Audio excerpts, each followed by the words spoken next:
धन्यवाद कीर्तन में भाग लेने के लिए। अभी हम लोग मंगलाचरण करते हैं। ओम अज्ञानतिमिरान्धस्य ज्ञानांजन शलाकया चक्षुरुन्मीलितं येन तस्मै श्री गुरुवे नमः। श्री चैतन्य मनोभीष्टं स्थापितं येन भूतले स्वयं रूप कदा मह्यं ददाति स्वपदान्तिकं। वन्देऽहं श्री गुरु श्री युगपदकमलं श्री गुरु वैष्णवांच श्री रूपं साग्रजातं सगण रघुनाथं वितं तं स्वजीवं स्वाधेतं सावधूतं परिजं सहितं कृष्ण चैतन्य देवं श्री राधा कृष्ण पादान सहगण ललिता श्री विशाखावितांत च। नम ओम विष्णु पादाय कृष्ण पृष्ठाय भूतले श्रीमते भक्ति वेदांत स्वामी इति नामिने। नमस्ते सारस्वते देवे गौरवाणी प्रचारिणे निर्विशेष शून्यवादी पाश्चात्य देश तारिणे वांछा कल्पतरुभ्यश्च कृपा सिन्धुभ्येव च पतितानां पावनेभ्यो वैष्णवेभ्यो नमो नमः। नमो महावदान्याय कृष्ण प्रेम पदायते कृष्णाय कृष्ण चैतन्य नाम्ने गौरत्विषे नमः। हे कृष्ण करुणा सिंधु दीन बंधु जगतपते गोपेश गोपिका कांत राधा कांत नमस्तुते। तप्त कांचन गौरांगी राधे वृंदावनेश्वरी विषभानुसुते देवी प्रणमामि हरिप्रिये। नीलांचल निवासाय नित्याय परमात्मने बलभद्र सुभद्रायां जगन्नाथाय ते नमः। जय श्री कृष्ण चैतन्य प्रभु नित्यानंद श्री अद्वैत गदाधर श्रीवासादि गौर भक्त बिंद मुखम करोति वाचालम पंगु लंघ्यगिम यत्कृपातमहं वंदे श्री गुरुमतीन तारिणम परमानंद माधवम श्री चैतन्येश्वरम। हरे कृष्ण कृष्ण कृष्ण हरे हरे हरे राम राम राम हरे हरे। श्री श्री मंगलाचरण की जय। शिला प्रभुपाद की जय। हरे कृष्णा। आज की इस चेतन चरितामृत चर्चा में सभी भक्तों का हार्दिक स्वागत है। सभी भक्तों के चरणों में मेरा सादर दंडवत प्रणाम है।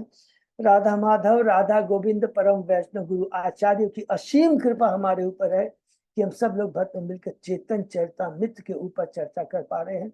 बहुत ही उच्च कोटि का तत्व से भरा हुआ ये ग्रंथ है जो आज हम लोग सब भक्त मिलकर कर करके आपस में चर्चा कर पा रहे हैं। हम लोग अध्याय 5 में है।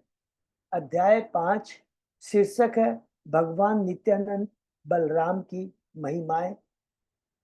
इस 5वें अध्याय में मंगलाचरण के हम लोगों ने ऑलरेडी 5 श्लोक कंप्लीट कर चुके हैं। कौन कौन सा?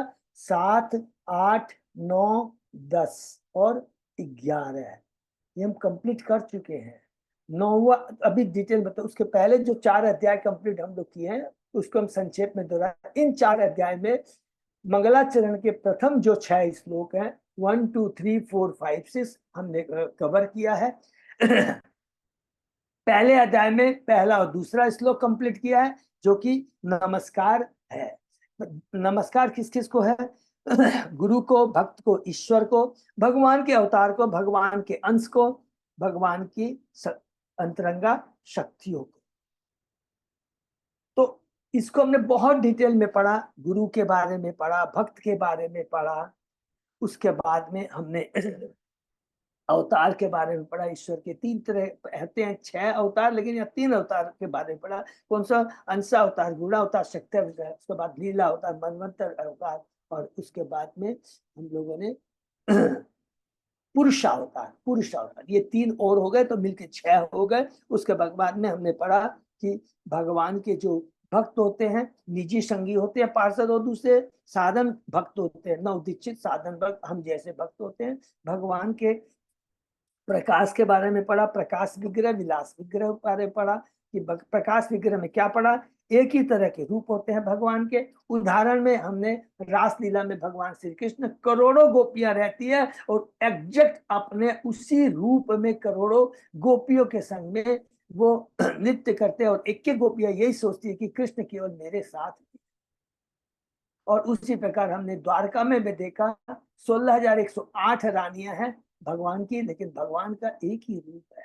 तो और विलास विग्रह में हमने पढ़ा, एकदम सिंपल एग्जाम्पल है बलदेव, जो कि कृष्ण के द्वितीय विस्तार है। उसी पर शक्तियों के बारे में पढ़ा, बैकुंठ की लक्ष्मियां, जब मैं बोलूँगा निम्न स्तर तो उस अदरवाइज में मत ले गया। माने तीसरे स्तर में आती है वैकुंठ की लक्ष्मियां, उसके बाद आती है इसके ऊपर में द्वारका की रानियां, और सबसे सर्वोत्तम है वृंदावन की गोपियां, और उनमें भी सबसे उच्च कोटि की जो गोपी है वो है राधा रानी। हरि बोल। ये हमने पढ़ा। उसके बाद में विशेष नमस्कार किया किस किस को? चैतन्य महाप्रभु को और नित्यानंद को। तो इस प्रकार ये पहला अध्याय खत्म हुआ। दूसरा अध्याय में हमने पढ़ा श्लोक नंबर 3 का वर्णन, पूर्ण पुरुषोत्तम श्री चैतन्य महाप्रभु। तो चैतन्य महाप्रभु को कि तत्व को स्थापित करने के लिए पूरा कृष्णदास कविराज गोस्वामी ने क्या किया? पहले कृष्ण तत्व को स्थापित किया है, और अंत में जाके कहता है वही कृष्ण इस कलयुग में राधा का भाव कांति लेकर कर करके महाप्रभु के रूप में प्रकट हुए हैं, भक्त के रूप में प्रकट हुए हैं। और ये तत्व को हमने कहा 3 सिंपल श्लोक में हमने कहा, वदंती तत्व तत्वम जत ज्ञान अध्ययम, भागवतम का श्लोक दूसरा, एते चांस कला पुंस कृष्णस्तु भगवान स्वयं। कृष्णस्तु भगवान स्वयं, ये वर्ड को अंडरलाइन रखेंगे। भगवान स्वयं है, कृष्ण स्वयं भगवान है, बाकी सब उसके अंश या कला अंश है। एते चांस कला पुंस, अंश एंड कलांश, ये भागवतम में है। तीसरा हमने पढ़ा ईश्वर परम कृष्ण सच्चिदानंद विग्रह अनादि आदि गोविंद सर्व कारण कारण, ये ब्रह्म संहिता का श्लोक है। ये 3 श्लोक और डिटेल में हम आप पूरा डिटेल में यहाँ वर्णन याद करके रखेंगे। इसके ऊपर कुछ नहीं है, और इसमें पूरा कृष्ण तत्व को स्थापित किया गया है। फिर तीसरे अध्याय में हमने पढ़ा भगवान चैतन्य महाप्रभु के अवतार के बाह्य कारण। पहले हमने पढ़ा जो दिव्य प्रेम जो उन्होंने अनुभव किया था द्वापर युग में वृंदावन में आकर के, उसका उन्होंने प्रचार नहीं किया था, उद्घाटन नहीं किया था। दूसरा, कलयुग का जो हर युग का एक धर्म होता है, और कलयुग का धर्म है हरिनाम संकीर्तन, उसको फैलाने के लिए। और तीसरा, अद्वैताचार की हुंकार को सुनकर कर करके भगवान स्वयं यहाँ पर धरा। तो ये 3 बाह्य कारण है। हरि बोल, हरे कृष्ण। चौथा अध्याय में हमने पढ़ा श्री चैतन्य महाप्रभु के प्राकट्य के अंतरंग कारण। 3 कारण है।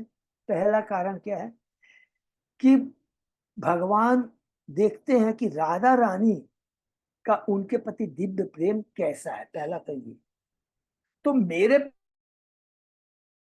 प्रति जो राधा रानी का दिव्य प्रेम है, इसका कारण क्या? कि मेरे में भी कुछ है, तो मेरे में ऐसा क्या है जिसके प्रति राधा रानी इतनी आकृष्ट होती है। नंबर 2। और ये तीसरा, मेरी भक्ति कर करके राधा रानी को क्या आनंद मिलता है। ये बहुत इंपॉर्टेंट पॉइंट है। इसमें उदाहरण भी जब भी देंगे तो बहुत इजी हो जाएगा। कौन सा उदाहरण देंगे? कि भौरा, जो फूल में जो सुगंध होती है, तो फूल स्वयं उस सुगंध का आनंद नहीं ले सकता है, जैसे भौरा लेता है।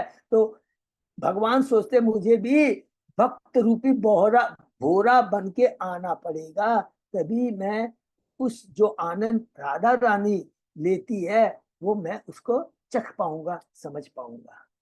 और इसका बहुत डिटेल में, और इसको बताने के साथ साथ इसके अंदर में हमने पढ़ा ईश्वर सॉरी राधा तत्व और कृष्ण तत्व तो बहुत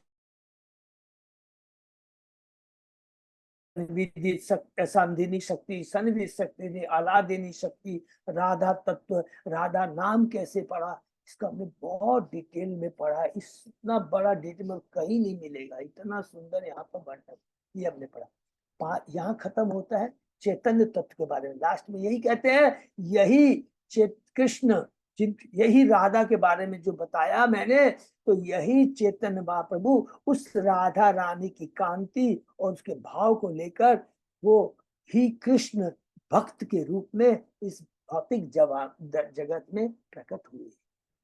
ठीक है।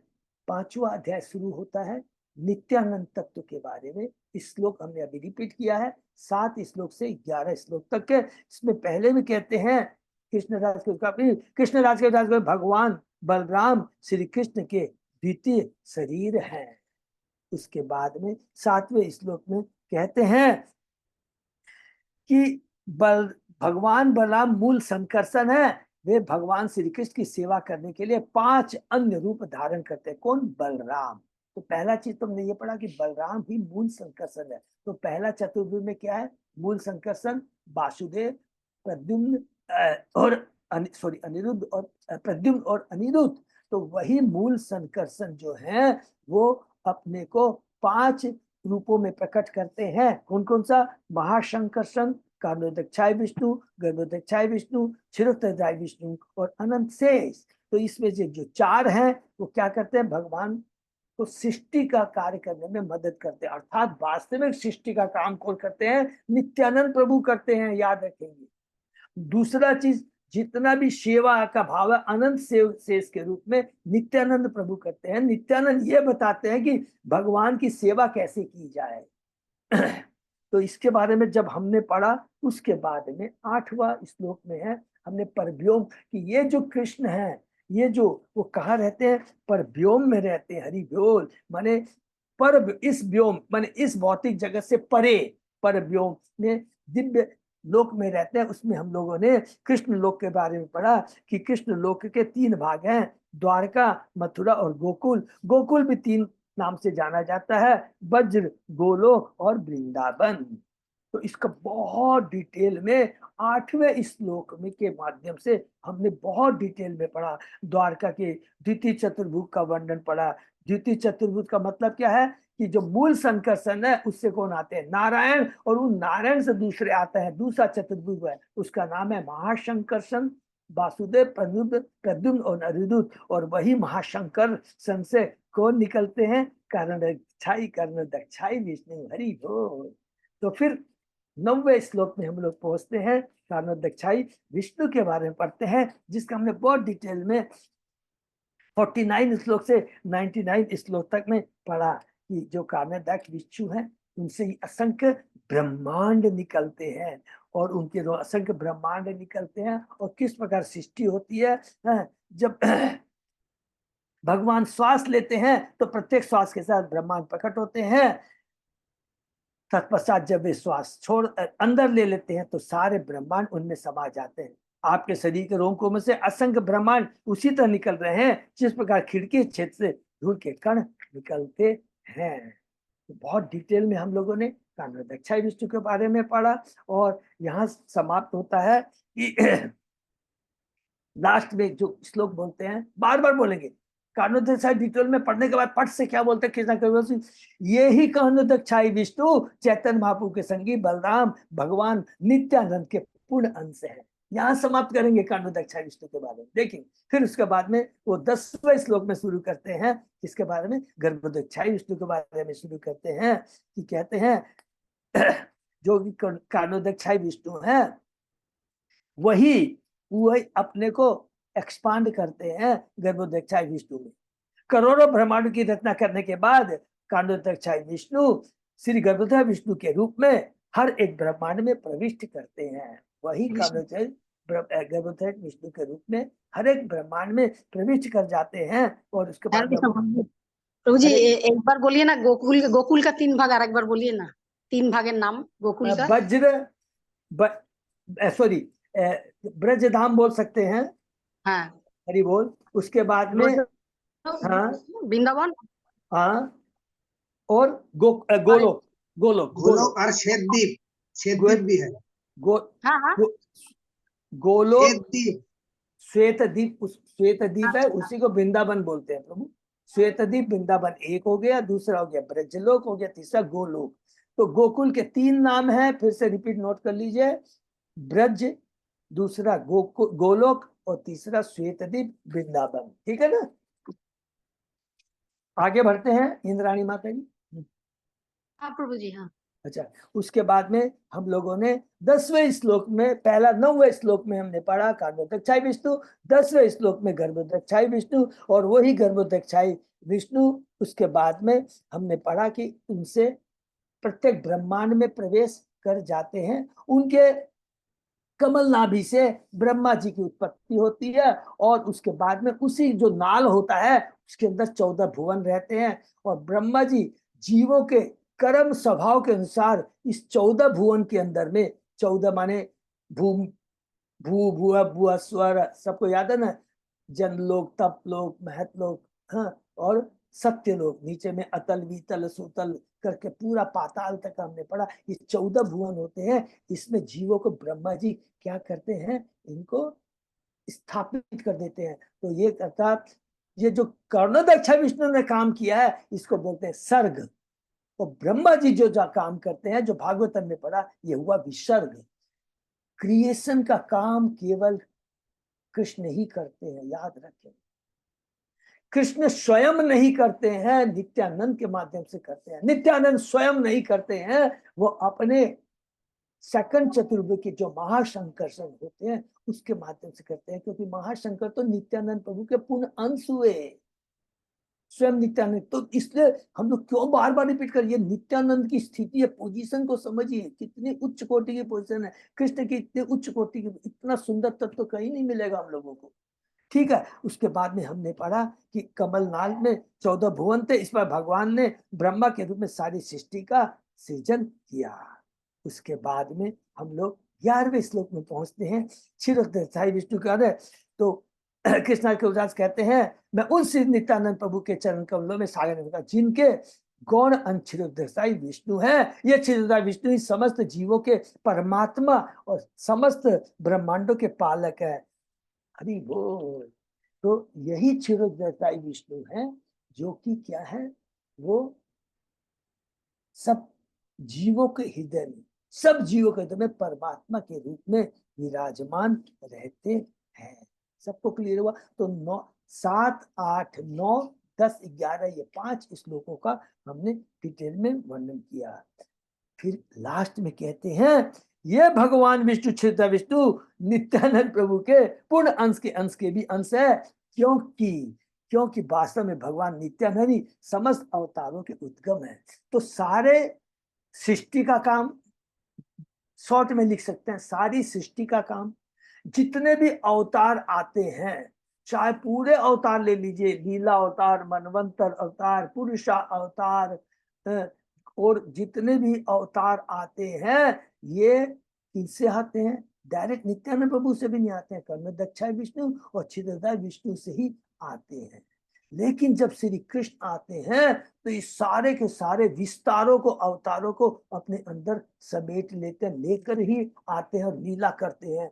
वृंदावन में अलग लीला, द्वारका में अलग लीला, मथुरा में अलग लीला, ये सारे उनके कृष्ण स्वयं वृंदावन को नहीं छोड़ते हैं, इनके विस्तारों के माध्यम से, इनके अवतारों के माध्यम से सारी लीला है। मारने की लीला, युद्ध करने की लीला है, असुरों को मारने की लीला है, और जितना भी ये सब कार्य इनके अंश करते हैं सारे अवतार। तो फिर से रिपीट कर देते हैं, अवतार क्या हुए? अंश के अंश। देखिए कौन है क्षीरोदधाई विष्णु? कौन है? लिखा है क्लियर, ये क्षीरोदधाई विष्णु नित्यानंद के पूर्ण अंश के भी अंश हैं, और उनसे अवतार निकलते हैं। ये है भगवान नित्यानंद की पोजीशन।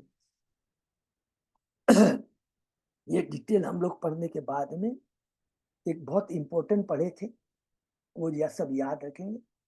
हरे कृष्ण महामंत्र, जो कि नॉर्मली हम जब भी क्लास शुरू करते हैं, तो जो नए भक्त भी आते हैं, इवन हमारे जो पुराने भक्त है, पुराने मत जो कि कई दिनों से आ रहे हैं, वो भी एक बार प्रश्न करते हैं किसके बारे में? हरे कृष्ण महामंत्र में जो राम का अर्थ है, तो यहाँ पर एक ही वर्ड का है कृष्णा के विराज को, जो विष्णु तत्व को समझ जाता है। विष्णु तत्व का मतलब क्या हुआ? वो बलराम, जिनसे सारे अवतार आते हैं, वो नारायण जो बलराम से आते हैं, वो नारायण का विस्तार रामचंद्र भगवान है। नारायण के वो विस्तार है, रामचंद्र भगवान है। तो याद रखेंगे, अंश नहीं है, विस्तार है। तो विस्तार और अवतार है, याद है। तो ये सारे के सारे तो नित्यानंद से ही आते हैं। तो अगर हम कह दें कि राम का मतलब है रामचंद्र, तो ये गलत है क्या? क्योंकि राम का मतलब बलराम कह देते हैं, तो बलराम से तो वो आए हैं सब। इसलिए कभी भी बोला कि किसी से तर्क नहीं करना है।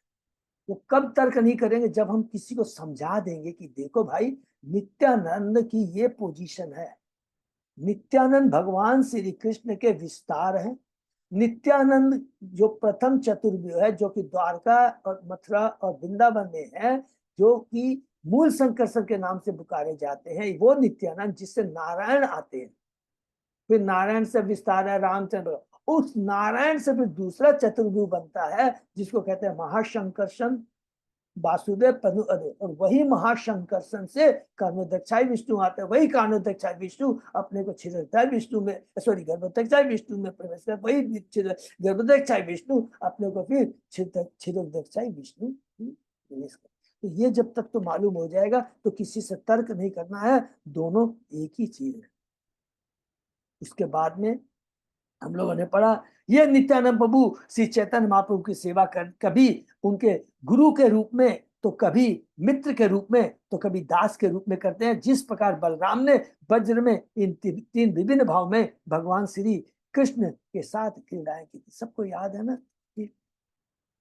बलराम जी ने अलग अलग तरीके से किया है, बहुत सिंपल हमने डिस्कस किया, हम जानते हैं लेकिन रियलाइजेशन नहीं होता। कैसे? बलराम ने उनको एक गार्जियन के रूप में वात्सल्य भाव में करते थे, तू मट्टी खाता है, चल तेरी मैं कंप्लेन करता हूं। जब कृष्ण थक जाते तो उनके चरण छूते और सखा के रूप में उनके संग में मजाक करते। तो ये बलराम जी का कार्य है कि अलग अलग रूपों में कृष्ण की सेवा कर। पांचों में अगला जब समय मिलेगा तो पूरा पांचों के बारे में, जो कृष्ण ने शांत रस, दास्य रस, साख्य रस, वात्सल्य रस और माधुर्य रस का आस्वादन किया था, वही बलराम जी ने अपने कृष्ण के संग में किया, इस लीला में किया है। तो बलराम बहुत उच्च कोटि का वो है जो कि कृष्ण की सेवा के लिए सदैव रहते हैं। इसलिए कृष्ण की सेवा कैसे की जाए ये हमें बलराम से सीखना चाहिए, इसलिए बलराम को आदि गुरु कहते हैं। उसके बाद में हमने लास्ट में पढ़ा था अद्वैताचार्य की स्थिति के बारे में। अद्वैताचार्य कौन है? अद्वैताचार्य क्या है? उम्र के हिसाब से चेतन हरे महाप्रभु कृष्ण प्रभु जी। हाँ माता जी। तो फिर राम बड़े ना बलराम बड़े? माता जी आप राम तो बलराम से आए हैं। अभी फिर से रिपीट करता हूँ, हाँ आपने वही बोला इसीलिए मैं वही पूछ। हाँ अच्छा, कई बार ये पढ़ने के बाद ये भी बोल सकते, कोई आपसे पूछेगा ना, देखिए बहुत तत्व कि हम बोलते हैं कृष्ण अवतारी है, ठीक है, उनसे सारे अवतार आते हैं। अगर हम बोलते कृष्ण अवतार है तो भी ये गलत नहीं होगा। कृष्ण अवतारी है लेकिन कभी कभी अवतार के रूप में आते हैं। तो अवतार के रूप में कैसे आते हैं? अपने अलग अलग रूपों में, नरसिंह रूप में, इस रूप में, इस रूप में। लेकिन वो है कि ओरिजिनल सोर्स कौन है? कृष्ण है। तो किसी को काटिएगा नहीं, तत्व को पहले समझाएंगे तब उनको बताएंगे। एक बेटा है, बेटा को यदि ऐसे कहते हैं कि ये ठीक है, इसका नाम है, समझ लीजिए कुछ भी बोल दीजिए, भागीरथ नाम है। लेकिन आपने देखोगा जब नाम रहता है, अभी तो यहाँ भी हम लोगों में भी चालू हो गया, लेकिन हम गुजरातियों में, महाराष्ट्रियों में देखेंगे तो पहले बाप का नाम भी रहता है, साथ में रहता है। तो वो नाम बने उसको पुकारते हैं तो माने इसका मतलब है हम भागीरथ पुकारते हैं, इसका मतलब है कि भागीरथ के पिता, अर्थात उन्हीं से तो वो आया है। तो गलत नहीं होता। ये बहुत सूक्ष्म तत्व की बात है, इतना डिटेल में हम लोग नहीं जाएंगे। तो कहता है हरे कृष्णा प्रभु जी, कृष्ण जब द्वारका में गए थे तो उनका तो विस्तार हुआ था, तो अवतार भी बोल सकते हैं उसको। कुछ भी बोल दीजिए माता जी, हाँ, तो एक ही इतना हम बात लोग हुआ। तब तो हाँ। जानने, लेकिन हम लोग जब भी जनरल बोलेंगे ना तो सब लोग प्लीज अवतारी बोलिएगा, हाँ। क्योंकि तब तो समझाना है ना कि अवतारी का मतलब वह जिससे सारे अवतार आते हैं। फिर कोई आपसे प्रश्न करेगा माता जी यहाँ तो अवतार लिखा हुआ है, तब आप समझाएंगे कि वो अवतारी से जो अवतार निकला है तो उसको अवतार बोलने में गलत कैसे होगा, ठीक है ना, ऐसे समझाना है। उसके बाद में हमने अद्वैताचार्य के बारे में पढ़ा कि अद्वैताचार्य क्या है, कौन है अद्वैताचार्य। इनके दीक्षा किससे ली उन्होंने? माधवेंद्रपुरी से ली है। और चैतन्य महाप्रभु ने दीक्षा किससे ली है? ईश्वरपुरी से ली है। और ईश्वरपुरी कौन है? इनके गुरु है माधवेंद्रपुरी। तो इसका मतलब क्या हो गया कि अद्वैताचार्य और चैतन्य महाप्रभु में बहुत गैप है, और इसलिए कहते हैं इस तरह अद्वैताचार्य श्री महाप्रभु के चाचा गुरु थे, अर्थात उनके गुरु के गुरु। क्लियर है ना, सबको समझा है। लेकिन अद्वैताचार्य हमेशा अपने को महाप्रभु का दास मानते थे। भगवान नित्यानंद प्रभु पूर्व जन्म में छोटे भाई लक्ष्मण के रूप में प्रकट होकर उनकी सेवा की। छोटे भाई के रूप में भगवान राम को उनके कुछ बोल नहीं पाते थे, जो रामचंद्र बोलते थे, भगवान रामचंद्र बोलते थे, लक्ष्मण को मानना पड़ता था। अंत में बहुत दुखी हो जाते थे। किंतु फिर उसी समय त्रेता युग में उन्होंने शपथ ली, निश्चय किया, इसके बाद मैं कभी भी भगवान का छोटा भाई बन के नहीं आऊंगा। उसके बाद में आप देख भी लीजिए कि उसके बाद में द्वापर युग के अंदर में वो बलराम के रूप में बनवाए और कल युग के अंदर में नित्यानंद प्रभु बन के आए। लेकिन दोनों में वो नित्यानंद चैतन्य महाप्रभु के और कृष्ण के बड़े भाई है। ठीक है ना, तो ये आपने पढ़ा। तो तत्व पूरा खत्म हो गया पांचवा। इसमें थोड़ा सा ध्यान सुनेंगे क्योंकि 7, 8, 9, 10, 11 पांचों इस श्लोक का बहुत डिटेल में वर्णन हम लोगों ने पढ़ लिया है। अब नित्यानंद कबीरा कृष्णराज के विराज गोस्वामी नित्यानंद प्रभु और उनके भक्त की महिमा के बारे में बताएंगे कि नित्यानंद प्रभु के जो भक्त होते हैं कितने दिव्य होते हैं। अगर कोई भी नित्यानंद प्रभु को क्रॉस करके जाने का चेष्टा करता है, उनके भक्तों की निंदा करता है, तो वो बहुत बड़ा वैष्णव के चरणों में अपराध होता है। स्वयं कृष्णराज कविराज गोस्वामी अपना रियलाइजेशन बताएंगे। तो हम लोग हरे कृष्ण प्रभु जी, नित्यानंद प्रभु को बड़ा भाई बोल सकते हैं महाप्रभु का? हाँ, बड़े भाई हैं, बोल नहीं सकते वो हैं। तो दूसरे जगह जन्म लिए थे। हाँ, तो क्या हुआ, जन्म लिंग के चेतन महाप्रभु के पहले उन्होंने प्रकट हुए थे। हाँ, लेकिन मैंने उसका तो माता के गोद में जन्म नहीं लिया। वो ठीक है, आपका बोलने का मतलब है कि हाँ, भाई। हम लोग तो ऐसे ही जानते हैं क्योंकि वो बार बार अवतार रूप में आते हैं, इसीलिए हम तो बोल नहीं सकते कि नित्यानंद प्रभु उनका भाई है। नहीं, ऐसा मत बोलिएगा। ठीक है, जो शास्त्र बोलते हैं वो आपका बात सही है। यहाँ पर कलयुग में ये बोला गया है कि नित्यानंद प्रभु चेतन महाप्रभु से बड़े हैं, वो पहले और प्रकट हुए थे। ठीक है, आप ऐसे बोलिए। ओके, हाँ हाँ, हाँ, ऐसे बोलते कोई बात नहीं। ठीक है, तो आज इसके आगे हम लोग अब शुरू करते हैं। ओम नमो भगवते वासुदेवाय। ओम नमो भगवते वासुदेवाय। ओम नमो भगवते वासुदेवाय। चैप्टर 5 भगवान नित्यानंद बलराम की महिमाएं। हरि बोल, प्रभु ने बता दिया। श्लोक नंबर 153 जो हम लोग ने डिस्कस किया, फिर से रिपीट कर लेते हैं। राम लक्ष्मण कृष्ण रामेर अंश विशेष अवतार काल दे दोहाते प्रवेश। श्री राम तथा श्री लक्ष्मण जो क्रमशः भगवान कृष्ण तथा बलराम के पूर्ण अंश है, कृष्ण तथा बलराम के आविर्भाव के समय उनमें प्रविष्ट हो गए। लघु भगवत में विष्णु धर्मोत्तर का संदर्भ देते हुए बतलाया गया। लघु भागवता में किसका है? रूप गोस्वामी कि राम वासुदेव के अवतार है, लक्ष्मण संकर्षण के अवतार है, भरत प्रद्युम्न के तथा शत्रुघ्न अनिरुद्ध के अवतार है। बहुत अच्छी चीज है, कहीं नहीं मिलेगा। पद्म पुराण में रामचंद्र को नारायण कहा गया है तथा लक्ष्मण, भरत और शत्रुघ्न को कृपया शेष, चक्र तथा शंख कहा गया है। चतुर्भुज नारायण चक्र चतुर्भुज होते हैं। बैकुंठ में जो नारायण होते हैं उनके चतुर्भुज होते हैं। तो शेष, शंख, चक्र कहा गया है। स्कंद पुराण के राम गीत में लक्ष्मण, भरत, शत्रुघ्न को भगवान राम के 3 परिचारक कहा गया। अलग अलग पुराणों में ये चीज कहा गया है।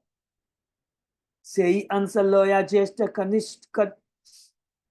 कनिष्ठ अभिमान अंशांशी रूपे शास्त्रे कौरव व्याख्यान। कृष्ण तथा बलराम छोटे और बड़े भाई के रूप में प्रकट होते हैं, किंतु शास्त्र में उन्हें आदि भगवान तथा उनके अंश बतलाया गया है, उनका विस्तार है।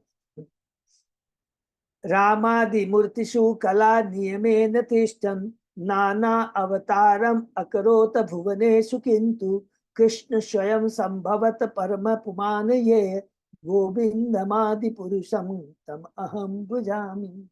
मैं उन आदि भगवान गोविंद की पूजा करता हूँ जो अपने विविध पूर्ण अंशों से विविध रूपों तथा भगवान राम आदि अवतारों के रूप में प्रकट होते हैं, किंतु जो भगवान कृष्ण के अपने परम मूल रूप में स्वयं प्रकट होते हैं, तो स्वयं प्रकट होते हैं परम मूल रूप में। यह उद्धृत ब्रह्म संहिता का है।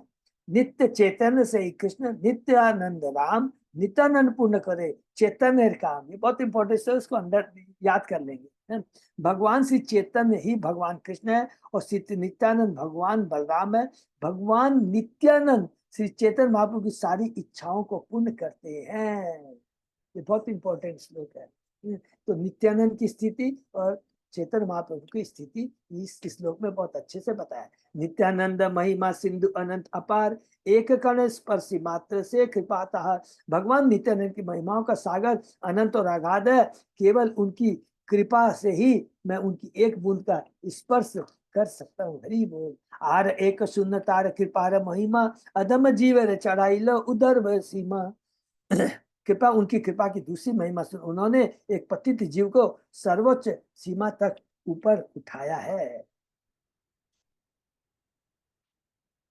नेक्स्ट, वेद गुह्य कथा अयोग्य कहिते, तथापि कोई ये तारे कृपा प्रकाशित है, इससे प्रकट करना उचित नहीं होगा, क्योंकि इसे वेदों के समान ही गुप्त रखना चाहिए। फिर भी मैं इसे कह रहा हूँ जिससे उनकी कृपा सबको ज्ञात हो जाए। ये मैं रिस्क ले रहा हूँ। उल्लास उपरि लेखो तुम्हारे प्रसाद, नित्यानंद प्रभु मोर क्षम अपराध। हे नित्यानंद प्रभु, मैं अत्यंत उल्लास के साथ आपकी कृपा के बारे में लिख रहा हूँ। कृपा कर मेरी इस अपराध के लिए आप मुझे क्षमा कर दे। तो उनके नित्यानंद प्रभु के जो परम भक्त है, अब उनके बारे में कृष्णदास कविराज गोस्वामी सुनाएंगे। तब तो खत्म हो गया है, प्लीज याद रखेंगे। पूरा हमने जो 5 श्लोकों का वर्णन हो गया, अब खाली उनके नित्यानंद प्रभु के परम जो भक्त हैं उन पर भगवान की नित्यानंद की क्या कृपा होती है और वो कितने नित्यानंद प्रभु के प्रति वो रहते हैं, समर्पण रहते हैं, इसके बारे में बताता है। अवधूत गोसाई एक भृत्य प्रेमदास, मीन केतन रामदास होए तार नाम। नित्यानंद प्रभु के एक सेवक थे जिनका नाम श्री मीन केतन रामदास था, जो प्रेम के आधार थे। हरि बोल। हमार आलय हो रात संकीर्तन, ताहते आय लाते हो पावा निमंत्रण। मेरे घर में अखंड संकीर्तन था। कौन बोल रहे हैं? कृष्णराज के व्यास को। अतएव आमंत्रित किए जाने पर वे वहां पर आए। कौन? मीन केतन रामदास। महाप्रेम मयतियो बसीला अंगे, सकल वैष्णवतार बंदीला चरणी। भावजन्य प्रेम में निमग्न होकर वे मेरे आंगन में बैठ गए और सारे वैष्णव उनके चरणों में सिर झुकाकर प्रणाम करने लगे। नमस्कार कोरीते कार उपरेते चौड़े, प्रेम कारे वंशी मारे कहा के चापड़े। भगवत प्रेम के आनंद में वे कभी नमस्कार करने वालों के कंधे पर चढ़ जाते, कभी अन्यों को अपनी बांसुरी से मारते या उन्हें मुख पर धीरे से चपट लगा देते थे, क्योंकि सदैव वो नित्यानंद के दिव्य प्रेम में मग्न रहते थे। ये नयन देखिते अश्रु होए मोने जार, से नृत्य अविच्छिन्न वहे अश्रुधार। जब कोई मीन केतन रामदास की आंखें देखता तो उसके नेत्रों से भी स्वतः अश्रु बहने लगते, क्योंकि मीन केतन रामदास के नेत्रों से अश्रु की धारा निरंतर बहती रहती थी। इतने वो नित्यानंद प्रभु के दिव्य प्रेमी थे, भक्त थे। कबू कोनो अंगे देखी पुलक कदम, एक एक एक अंगे जाड़े तार आर अंगे कंप। कभी उनके शरीर के कुछ भागों में कदम्ब फूल के समान आनंद का उभार दृष्टिगत होता और कभी शरीर का एक अंग जड़ हो जाता, जबकि दूसरा अंग कांपने लगता था। नित्यानंद बोली जो बे कोरे ने हुंकार, ताहा देखी लोके होए महा चमत्कार। हरि बोल। जब भी वे नित्यानंद का नाम लेकर जोर से चित्कार करते तो उनके आसपास के लोग अत्यधिक विस्मित हो जाते थे। इतना जोर से वो नित्यानंद नित्यानंद बोलते थे। गुणाव न मिश्र नाम एक विप्र आर्य, श्री मूर्ति निकटे थे हो कर सेवा कार्य। श्री गुणाव मिश्र नामक एक सम्मानित ब्राह्मण अर्चा विग्रह की सेवा करता था। अंगने आसियाते हो ना कह लो संभास, ताहा देखी क्रुद्ध हो बोले रामदास। जब मीन केतन दास आंगन में बैठे थे तो इस ब्राह्मण ने उनका सम्मान नहीं किया। यह देखकर श्री रामदास क्रुद्ध हुए और बोले। यहाँ पर देखिए, मीन केवल रामदास को घमंड नहीं है, ऐसा नहीं कि वो ईगो में कैसे ऊपर है।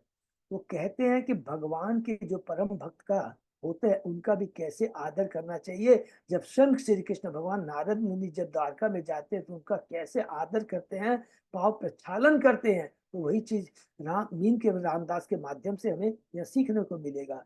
जब मीन केवल रामदास देखते हैं गुरुनाम मिश्रा बैठे हुए हैं, मूर्ति की सेवा कर रहे हैं, लेकिन उनको नमस्कार नहीं करते, तो क्या बोलते हैं, यही ते द्वितीय सुत रोम हर्षण बलदेव देखिए न कैल प्रत्युत गम।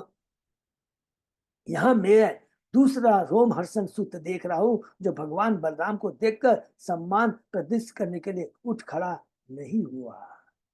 खुद कहते हैं राम के मीन के रामदास कि तुम भी रोम हर्षण है। रोम हर्षण का मालूम है ना सबको, लीला अलग सब लोग पढ़ेंगे कि एक बार नित्यानंद प्रभु भ्रमण करते हुए जा रहे थे।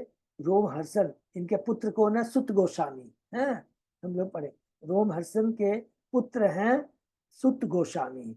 तो एक बार वो कथा कर रहे थे, बलराम जी वहां पहुंचते हैं, तो वो रोम हर्षण खड़े होकर करके उनका सम्मान नहीं करते हैं। बलराम जी को गुस्सा आता है और एक तिनका लेते हैं, तिनका से उसका धड़ उड़ा देते हैं। इतनी शक्ति है देखिए भगवान। तो वही कहते हैं कि हे गुरुनाम मिश्रा, मैं तुमको देख करके मुझे रोम हर्षण की याद आ रही है, जो भगवान बलराम को देखकर सम्मान प्रदर्शित करने के लिए उठ नहीं खड़ा हुआ था। एते बोले नाचे गाए करे संतोष, कृष्ण कार्य करे ना करी लोरो। यह क्या कर वे जी भर कर नाचने गाने लगे, किंतु वह ब्राह्मण क्रुद्ध नहीं हुआ, क्योंकि तब वह भगवान कृष्ण की सेवा में लगा था। हरि बोल। तो वो ब्राह्मण भी नाराज नहीं होता है। क्यों नाराज नहीं होता है? क्योंकि उसमें भी कोई ईगो नहीं थी, और वो उस समय क्या है, भगवान कृष्ण की सेवा में लगा हुआ था, उनके विग्रह की सेवा में लगा हुआ था। तात्पर्य में बताते हैं प्रभुपाद जी, मीन केतन रामदास नितंब के बहुत बड़े भक्त थे। जब वे कृष्णदास के राज के घर में प्रविष्ट हुए, तो उस समय गुरुनाम मिश्र नामक पुजारी, जो उनके घर में स्थापित अर्चना की पूजा कर रहा था, उसने उनका उचित सम्मान नहीं किया। ऐसी घटना नैमिषारण्य में ऋषियों की सभा में रोम हर्षण सुत के प्रवचन के समय घटी। भगवान बलदेव उस सभा में प्रविष्ट हुए, किंतु रोम हर्षण सुत व्यास आसन पर बैठे थे, अतः वे भगवान बलदेव को नमाज करने नीचे नहीं उतरे। गुरुनाथ मिश्र के आसन से ऐसा लगा कि भगवान नित्य प्रति उनके मन में अधिक सम्मान नहीं था। यह बात मीन केतन रामदास को बिल्कुल अच्छी नहीं लगी। इस प्रकार मीन केतन रामदास की मनोवृत्ति भक्तों द्वारा कभी निंदित नहीं होती, क्योंकि वो भगवान के परम भक्त है मीन केतन रामदास। उत्सव अंत गेला तियो कोरिया प्रसाद, मोर भ्राता सन्नितार किचुक हलो बाद। उत्सव समाप्त होने पर मीन केतन रामदास हरे को आशीर्वाद देकर चले गए। उस समय मेरे भाई के साथ उनका कुछ विवाद उठ खड़ा हुआ। अब उनका एक दूसरा भाई है, उससे विवाद खड़ा हो चुका। चैतन्य प्रभु ते तार सुदृढ़ विश्वास, नित्यानंद प्रति तार विश्वास आभास। मेरे भाई की श्री भगवान श्री चैतन्य महाप्रभु में अटूट श्रद्धा थी। तो जी किंतु भाई कौन था, नाम दिया कभी? नाम नहीं दिया माता जी, नाम नहीं दिया। मेरे भाई के भगवान श्री चैतन्य महाप्रभु में अटूट श्रद्धा थी, किंतु भगवान नित्यानंद में थोड़ी सी ही श्रद्धा थी। ये बहुत इंपॉर्टेंट चीज है। देखिए, कृष्ण बलराम के बिना कृष्ण नहीं मिल सकते हैं, ये चीज यहाँ पर क्लियर कि मेरा भाई था जो कि चैतन्य महाप्रभु अर्थात कृष्ण में अटूट श्रद्धा थी, किंतु भगवान अर्थात बलराम में थोड़ी सी ही श्रद्धा थी। या जानी रामदास दुख होइल मोने, तबे भ्रातेर आमी करिनु भत्सनी। जब ऐसा होता है, देखिए हमारा क्या कर्तव्य होता है। क्या लिख रहे हैं कृष्णराज कविराज कहते हैं, उस समय मैंने क्या किया। यह जानकर रामदास मन ही मन खिन्न हुए, तब मैंने अपने भाई की भर्त्सना की। माने रामदास माने मीन केतन रामदास, तब मैंने अपने भाई की भर्त्सना की। दुई भाई एक तनु समान प्रकार, नितन नाम तुम्हारा हवे सर्वनाम। कौन कहते हैं कृष्णदास कविराज स्वामी, जब मैंने देखा मेरे भाई ने, अरे चेतन बाबू का बहुत बड़ा भक्त है, लेकिन नित्यानंद प्रभु का सम्मान नहीं कर रहा है, तो मैंने कह दिया तेरा सारा सर्वनाश हो जाएगा। मैंने उसे कहा, ये दोनों भाई एक शरीर जैसे हैं, हरि बोल, वे दोनों एक रूप हैं। यदि तुम भगवान नित्यानंद में श्रद्धा नहीं रखते तो तुम्हारा पतन होगा। ये बहुत इंपॉर्टेंट पॉइंट है। चेतन महाप्रभु भी खुश नहीं होंगे, बहुत नाराज हो जाएंगे चेतन महाप्रभु। इसलिए भगवान के परम भक्त का यदि कोई अनादर करता है, दुर्वासा मुनि कितने बड़े योगी थे, लेकिन उन्होंने अम्बरीश महाराज का अनादर किया तो भगवान क्रोधित हो जाते हैं, क्षमा नहीं करते हैं। अगर बोलते तेरे को इस पाप से मुक्त होना है तो तुम अम्बरीश महाराज के पास ही जाकर उनसे क्षमा मांगो। एक कहते विश्वास अन्य ना करो समान अर्ध कुटुंबी न्याय तुम्हारे प्रमाण। कितना सुंदर एग्जाम्पल देते हैं, क्या बोलते हैं, यदि एक में तुम्हारा विश्वास है किंतु दूसरे प्रति अनादर है तो तुम्हारा तर्क अर्ध कुटिटी न्याय के समान है, जिसमें आधी मुर्गी का तर्क स्वीकार किया जाता है। तो होता है ना कि मुर्गी के पिछला भाग है उसको ही मैं रखूंगा, आगे वाला भाग तो खाली दाने खाता रहता है, बोझ है उसको काट देंगे। अगर उसको काट देंगे तो पिछले वाला भाग भी कोई काम का नहीं है, अंडे नहीं मिलेंगे। वही वाला एग्जाम्पल यहाँ पे दिया है। किवा दोहा ना मानी अहो तपासंड एके मानी आरे ना मानी यही मत भंड। एक भाई को मानना और दूसरे का अनादर करना और इस तरह दम्भी बनना, उससे तो यह बेहतर होगा कि दोनों भाइयों को न मानकर नास्तिक बनना। हरि बोल। तो भगवान के जो परम भक्त होते हैं, बलराम जी तो आदि वो तो उनके द्वितीय विस्तार है कृष्ण के, चैतन्य महाप्रभु के। क्रुद्ध हो या बंसी भांगी चोले रामदास तत्काले अमर भ्रातर होलो सर्वनाश। हरि बोल। देखिए कितनी बात लिखा है। अतः श्री रामदास ने क्रोध में अपनी बंसी तोड़ डाली और वहां से चले गए और उसी से मेरे भाई का सर्वनाश हो गया, क्योंकि उसने नित्यानंद प्रभु के परम भक्त मीन केतन रामदास के चरणों में अपराध किया। और याद रखेंगे ये चीज बहुत इंपॉर्टेंट है, मीन केतन रामदास क्रोधित नहीं हुए। याद रखेंगे नित्यानंद प्रभु क्रोधित हो जाते हैं जब उनके भक्त का कोई भी सम्मान नहीं करता है, क्योंकि मीन कीर्तन रामदास तो पूर्ण कृष्ण नित्यानंद महाप्रभु को समर्पण किया हुआ उन्होंने। उनका आदर न करने का मतलब हुआ कि तुम्हारी नित्यानंद प्रभु में कोई श्रद्धा नहीं है, इसलिए नाराज हुई। और जब नित्यानंद प्रभु में श्रद्धा नहीं है तो चैतन्य महाप्रभु भी इसको बर्दाश्त नहीं करेंगे। अगर हम नारद जी का सम्मान नहीं करते हैं तो बलराम जी प्रसन्न नहीं होंगे, बलराम जी प्रसन्न नहीं होंगे तो कृष्ण भगवान प्रसन्न नहीं होंगे। केवल यदि हमको कृष्ण कृपा प्राप्त करनी है तो हमें बलराम जी के माध्यम से हमें अपनी भक्ति का सेवा की बात बता रहा। अब भक्ति में अगर आगे बढ़ना है तो बिना राधा रानी के हमारी भक्ति का क्या है, तो क्या बोलते हैं, सीजन नहीं होगा, बढ़ेगी नहीं। ये हमेशा याद रखें। तो जी अर्धो कुक्कुटी एक बार फिर से बोलिए ना मीनिंग। अर्धो कुक्कुटी मुर्गी होती है ना माता जी, मुर्गी। हाँ मुर्गी का क्या होता है, मुर्गी आगे से दाना खाती है मुंह से, पीछे से अंडे देती है, हाँ ठीक है ना। अगर आप बोले अगर मेरे को तो अंडे से मतलब है, मैं पीछे से अंडे मिलते जाएंगे, ये आगे का जो भाग है मुंह से मुर्गी दाना खाती है, इतना मेरा खर्चा करती है, तो चलो आगे का मुर्गी का मुंह काट दो। हाँ तो उसको मुंह काट देंगे तो पीछे का भी तो खत्म हो जाएगा ना, हाँ हाँ ठीक है ना। ओके। इते कोई तार सेवक प्रभाव और एक कोई तार दया स्वभाव। इस तरह मैंने भगवान नित्यानंद के सेवकों की शक्ति का वर्णन किया। अंडरलाइन करेंगे, इस तरह मैंने भगवान नित्यानंद के सेवकों की शक्ति का वर्णन किया। भगवान के जो परम भक्त होते हैं वो कितने शक्ति, आध्यात्मिक शक्ति से दिव्य होते हैं, इसका वर्णन किया। अब मैं उनकी कृपा की दूसरी विशेषता का वर्णन करूंगा। भाई के भर सिनु मुही लोआ गुण सही राते प्रभु मोरे दिला दर्शन। जब मैंने अपने भाई को डांटा कि तुमने नित्यानंद प्रभु के दिव्य भक्त का अनादर किया है, तो उससे कौन खुश होते हैं? नित्यानंद प्रभु खुद बहुत खुश हो जाते हैं। हरि बोल। तूने मेरे भक्त के प्रति तुम्हारा इतना सम्मान, उनका अपमान हुआ, तुमने अपने भाई को इतना डांटा। हे कृष्णराज के विराज गोस्वामी, मैं तुमसे बहुत प्रसन्न हूं। उस रात भगवान नित्यानंद ने मुझे स्वप्न में दर्शन दिए, क्योंकि अपने भाई की भर्त्सना करके मैंने अच्छा कार्य किया था। ये हमारा बहुत बड़ा कर्तव्य है। अगर कोई भी भगवान के परम भक्त का आलोचना करता है, उनका अपमान करता है, हमें वहां खड़ा नहीं रहना चाहिए, डांटना चाहिए, एक्शन लेना चाहिए।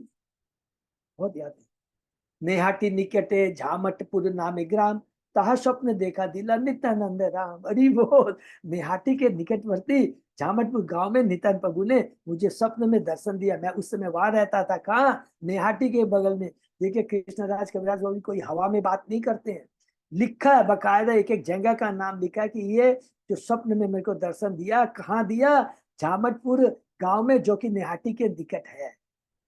अब झामटपुर तक रेलवे लाइन जाती है, यदि कोई वहां जाना चाहे तो वह कटवा रेलवे लाइन से रेलगाड़ी पकड़ सकता है और सीधे सालार स्टेशन जा सकता है, वहां से सीधे झामटपुर जाया जा सकता है। हम लोग सियालदा से जब जाते हैं ना, तो हम लोग कृष्णनगर जाते हैं, तो ये सारे स्टेशन पड़ते हैं बीच में, है याद है ना? सालासर, निहाटी सब पड़ते हैं। दंडवत हो आमी पड़ी लो पाई थे, निज पाद पद्म प्रभु दिला मोर माथे। उन्हें नमस्कार करके मैं उनके चरणों पर गिर पड़ा, तो उन्होंने मेरे सिर पर अपने चरण कमल रख दी। ये सपने में है, इसके चरण कमल रख दी। उठ उठ बोली मोरे बोले बोले बार बार, उठी तार रूप देखिए है नु चमत्कार। उन्होंने मुझसे बार बार कहा, हे कृष्णराज के विराज गोस्वामी उठो उठो। उठने पर मैं उनका सौंदर्य देखकर अत्यधिक विस्मित हुआ।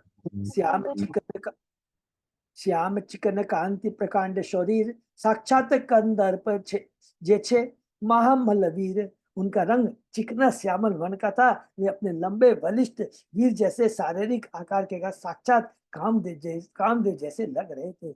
सुबलित हस्त पद कमल नयन, पट वस्त्र सिरे पट वस्त्र परिधान। उनके हाथ, बाहें तथा पांव अत्यंत सुंदर थे और उनकी आंखें कमल के फूलों जैसी थी। वे रेशमी वस्त्र पहने थे और उनके सिर पर रेशमी पगड़ी थी। सुवर्ण कुंडल कर्णे स्वर्ण अंगद बाला, पाए थे नुपुर बाजे कंठे पुष्पमाला। वे कानों में सोने के कुंडल पहने हुए थे और उनके बाजूबंद तथा कंगन सोने के थे। वे अपने पाँव में रुनझुन करती पायल तथा अपने गले में फूलों की माला धारण किए हुए थे। चंदन लेपित अंक तिलक सुठाम, मत गज जिनी मद मंथर पयाम। उनका शरीर चंदन से लेपित था और वे तिलक से शोभित हो रहे थे। उनकी चाल मदमद हाथी को लजाने वाली थी। कोटि चंद जिनी मुख उज्ज्वल वर्णन, दाड़िंब बीज समदंत तांबूल चरवण। उनका मुखमंडल करोड़ों चंद्रमाओं से भी अधिक सुंदर था। मैंने बलराम की कितने दिव्य सुंदरता का वर्णन कर रहे हैं कृष्णराज कविराज स्वामी, जिनको उन्होंने सपने में देखा है। उनका मुखमंडल करोड़ों चंद्रमाओं से भी अधिक सुंदर था और पान खाने के कारण उनके दांत अनार के दांतों जैसे लग रहे थे। हरि बोल। प्रेमे मत अंग दाहिने बामे डोले, कृष्ण कृष्ण बोलिया गंभीर बोल बोले। उनका शरीर इधर उधर दाएं बाएं हिल रहा था, क्योंकि वे प्रेम में मग्न थे। वे गंभीर वाणी से कृष्ण कृष्ण उच्चारण कर रहे थे। हरि बोल। नित्यानंद किसके दास है? कृष्ण के दास है, माने उनका उच्चारण कर रहे थे। रागा जष्टि हस्ते डोले जेनो मत सिन्ह, चारी पासे बेड़ी आचे चरण नेते भृंग। उनके हाथ में उनकी लाल छड़ी हिल रही थी, जिससे वे मदमत सिंह की तरह लग रहे थे। उनके चरणों के चारों भौरे मंडरा रहे।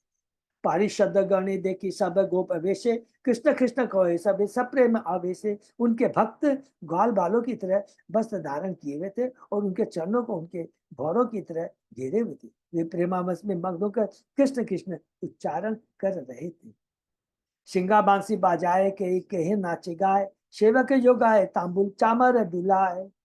उनमें से कुछ सिंगा तथा बंसी बजा रहे थे और शेष नित्य गान कर रहे थे। कुछ पान अर्पित कर रहे थे और कुछ उन्हें चामर डुला रहे थे। किसको? नित्यानंद प्रभु को।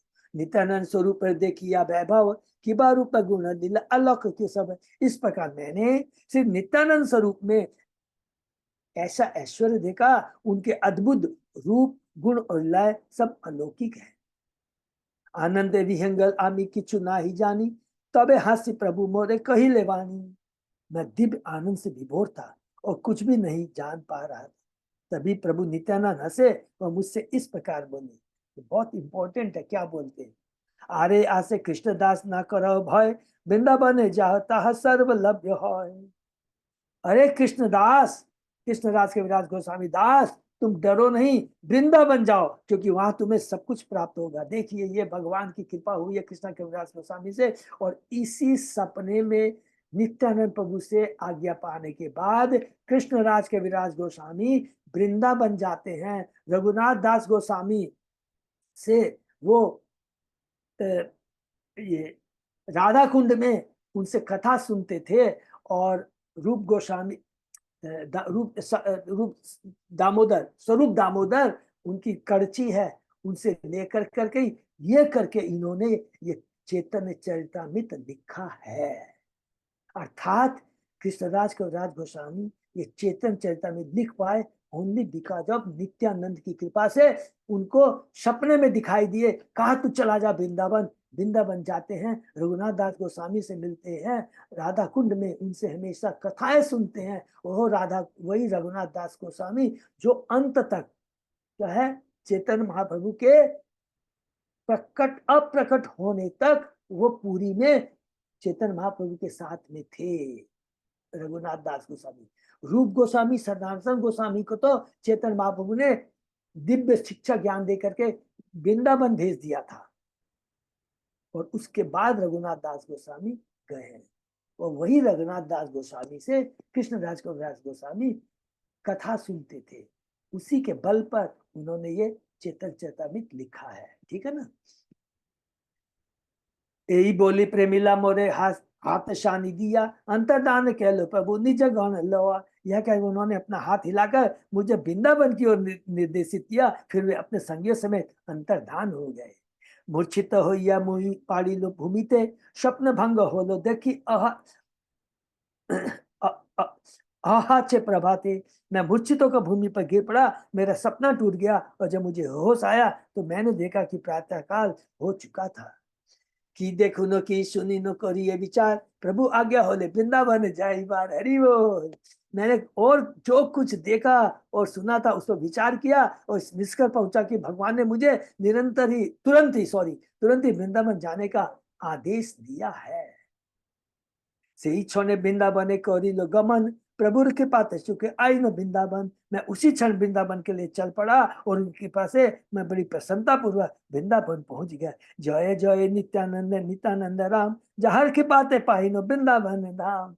हरि बोल। भगवान नित्यानंद बलराम की जय हो, जिनके कृपा से मुझे वृंदावन के दिव्य धाम में शरण प्राप्त हुई। बिना गुरु के कृपा के, आदि गुरु हैं बलराम जी नित्यानंद प्रभु, उनकी कृपा से ही हम भगवान तक पहुंच सकते हैं। इससे बड़ा, इतना बड़ा उज्ज्वलन उदाहरण और कहाँ मिल सकता है, सोचिए। भगवान नित्यानंद बलराम की जय हो, जिनकी मुझे वृंदावन के दिव्य धाम में शरण प्राप्त हुई। जय जय नित्यानंद जय कृपामय, जाहे तो पाई नो रूप सनातन से। हरि बोल। और एकदम सुपर चीज लिखा है, कृपालु प्रभु नित्यानंद की जय हो, जिनकी कृपा से मैंने श्री रूप तथा श्री सनातन के चरण कमलों में शरण प्राप्त की। क्योंकि जब वो गए ऑलरेडी रूप गोस्वामी सनातन गोस्वामी वहां पर थे, जिनको चैतन्य महाप्रभु ने किस लिए भेजा था? भक्ति शास्त्रों का उद्धार करने के लिए। जो विग्रह थे, जो अपकट थे, उनका जीर्णोद्धार करने के लिए, विग्रहों की सेवा के लिए और प्रचार कार्य के लिए। ये चार कार्य चैतन्य महाप्रभु ने सनातन गोस्वामी रूप गोस्वामी को दिया था।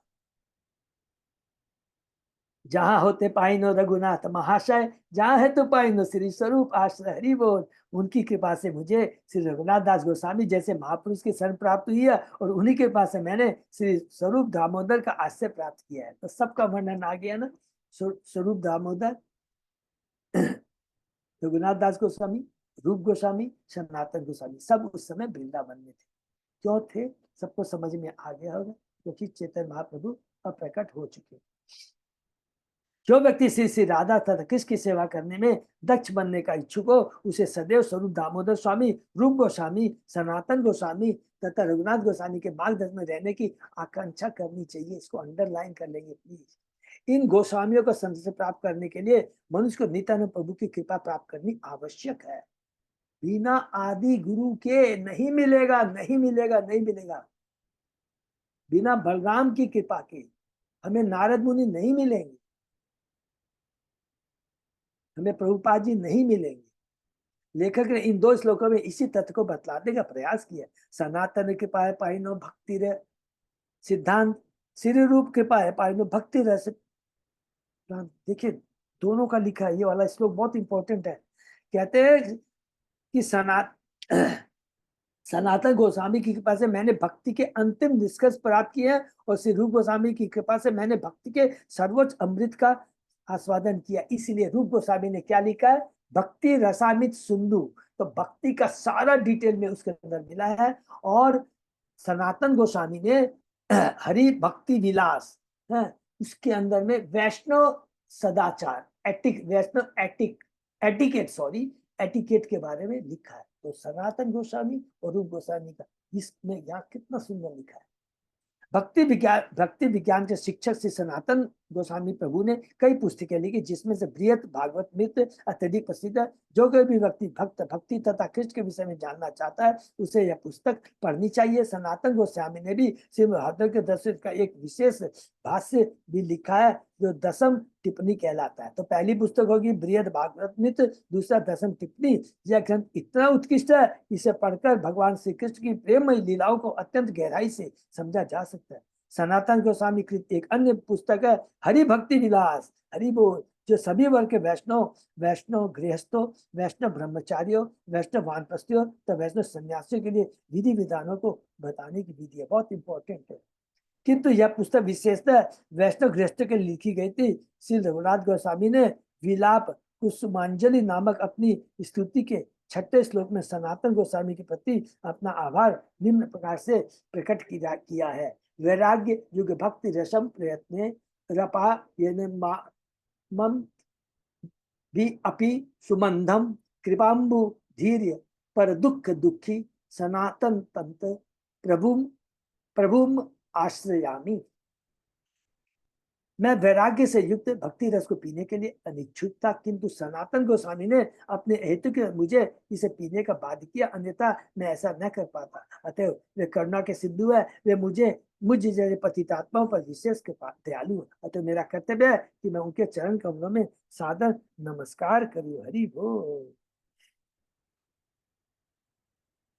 कृष्णदास कविराज गोस्वामी में भी चैतन्य चरितामृत के अंतिम अनुभाग में रूप गोस्वामी, सनातन गोस्वामी और श्री जीव गोस्वामी का नाम विशेष रूप से वर्णन किया। और इन तीनों गुरुओं के साथ साथ रघुनाथ दास के भी चरण कमलों अपना सादर नमस्कार अर्पण किया। श्री रघुनाथ दास को ने भी सनातन गोस्वामी को भक्ति विज्ञान के शिक्षक के रूप में स्वीकार किया। श्री रूप गोस्वामी को भक्ति रसाचार्य कहे जाते हैं। उनकी सुप्रसिद्ध कृति भक्ति रस सिंधु भक्ति विज्ञान है और इसे पढ़कर भक्ति का अर्थ समझा जा सकता है। उनकी दूसरी प्रसिद्ध कृति उज्जवल नीलमणि है, जिसमें उन्होंने भगवान कृष्ण राधा रानी के प्रेम व्यापार तथा दिव्य लीलाओं का विस्तृत वर्णन किया। हरि बोल। तो यही पे विराम देते हैं। ये बहुत इंपॉर्टेंट श्लोक है, इसको नोट कर करके कौन कौन सी बुक्स किसने लिखी है एक वो नोट करके रख लेंगे। समय मिलेगा, देखिए कृष्ण की इच्छा जो हम लोग को मिल रही है। तो ये उज्जवल नीलमणि है और बृहद भागवतम में बहुत सुंदर है कि वास्तव में सबसे बड़ा भक्त कौन है। तो दक्षिण भारत के एक ब्राह्मण से लेकर करके फिर अलग अलग जाकर अंत में जाके ये सिद्ध किया जाता है, अरे नहीं इससे ज्यादा भक्त तो हनुमान जी है, अच्छा उनसे बड़े भक्त तो पांडव है, अच्छा उनसे बड़े तो द्वारका के वासी है, उससे बड़े भक्त शिव है। ऐसे कर करके लास्ट में स्थापित करते हैं कि राधा रानी सर्वोत्तम भक्त है। ये बृहद भागवतम बहुत सुंदर है, तो पढ़ेंगे। और उज्जवल नीलमणि बहुत अच्छा ही है और भक्ति सागर हम लोगों ने पढ़ा है। हरे कृष्णा। यहीं पर हम लोग विराम देते हैं। तो आज हमने जो पढ़ा है वो सबसे इंपॉर्टेंट क्या चीज पढ़ा है। अगर हम कृष्ण को प्राप्त करना चाहते हैं, अगर कृष्ण की कृपा प्राप्त करना चाहते हैं, शुद्ध भक्तों के संग के बिना कुछ नहीं हो सकता है। मीन केतन रामदास के प्रति कृष्णराज कविराज की कितनी बड़ी श्रद्धा थी। उन्होंने हमें यह बताया कि मेरे भाई ने उनके चरणों में अपराध किया, तो तुरंत मैंने उसको डांटा और उसके चलते नित्यानंद प्रभु बहुत खुश हो गए। देखिए नित्यानंद प्रभु को उसके भाई ने नहीं किया था, ये याद रखेंगे। उन्होंने उसके भाई ने किसके चरणों में अपराध किया था? नित्यानंद प्रभु के परम भक्त मीन केतन रामदास के चरणों में अपराध किया था, जिसके चलते क्रुद्ध कौन हो गए थे? नित्यानंद प्रभु क्रुद्ध हो गए थे। और जब कृष्णा कविराज अपने भाई को डांटा तो क्या है, खुश कौन हो गया? नित्यानंद प्रभु खुश हो गए। इसलिए हमेशा शुद्ध भक्तों के चरणों का ही आश्रय हमें लेना चाहिए। तो 110% कृष्ण की चैतन्य महाप्रभु की कृपा अपने आप मिल जाएगी। इसलिए चैतन्य महाप्रभु ने कहा हमें दासानुदास बनना है। हरे कृष्णा। यहीं पर किसी का कोई प्रश्न? क्योंकि ये 5वां अध्याय है ना, देखिए हम लोगों ने 6 पढ़ा, ये बहुत जो नित्यानंद तत्व है ना, बहुत ज्यादा इंपॉर्टेंट है और कहीं नहीं मिलेगा इतना सुंदर तत्व कि वही नित्यानंद है जिससे महाशंकरसन, महाशंकरसन से कादोदक्षाई विष्णु, कादोदक्षाई से गर्भोदक्षाई विष्णु, गर्भोदक्षाई विष्णु से क्षीरोदक्षाई विष्णु, और सारे के सारे अवतार उनसे निकलते हैं। और वो सारे के सारे अवतार जितने हैं, वो जब श्री कृष्ण स्वयं आते हैं, ये सारे सारे विस्तार अवतार कृष्ण में आते हैं, वृंदावन में कृष्ण आते हैं, अलग अलग लीला करते हैं, असुर को मारना है तो उनके अंदर में जो विस्तार है, अवतार है, वो निकल करके मारते हैं। हाँ, स्वयं श्री कृष्ण ने भी काम किया है, ये सबको याद होगा ना। थोड़ा सा ही क्या है, स्वयं श्री कृष्ण करते नहीं है ये काम, लेकिन वृंदावन में उन्होंने किया है, तो सबको समझ में आ गया होगा। पूतना का वध है, ये सब कृष्ण भगवान ने भी किया है, ठीक है ना। हरे कृष्ण, हरे राम। अजय पोदार प्रभु, हाँ प्रभु। कोई विशेष कुछ प्रभु नहीं है, बस अभी नेक्स्ट कल भक्ति पुरुषोत्तम स्वामी गुरु महाराज से मैं मिला था, तो वो राजेश राधा बंसीदास प्रभु का फर्स्ट जो इंस्टॉलेशन सेरेमनी हुई थी उनके घर पे, तो सब आए थे, तो मेरे को बोलते तुम आश्चर्य तो 29-30 को किंतु बांग्लाय हो गए। मैं महाराज तो आनंद आनंद आनंद मोहन प्रभु बीच में टोक दिए, बोले प्रभु वो नहीं बोलचे सबाई बांग्ला जाने, बोलू नाचते हो गए। तो मेरे हाथ जोड़ के प्रार्थना है, जो भक्त आ सकते तो जरूर आइएगा। तो स्वयं गुरु भक्ति प्रसाद महाराज ने कहा सब लोग जरूर चेष्टा कीजिएगा, हाँ, जिनको समय मिले कार्ड अवश्य मिल जाएगा। बहुत सुंदर बोलते हैं, इतनी सुंदर लीला बोलते हैं भक्ति पुरुषोत्तम स्वामी महाराज, जगन्नाथ के ऊपर कोई भी लीला ले ली, बहुत सुंदर बोलते। ठीक है प्रभु, हम लोग कोशिश करेंगे सब जाने की, चेष्टा कीजिए, ठीक है ना। हरे कृष्णा, ये पे राम।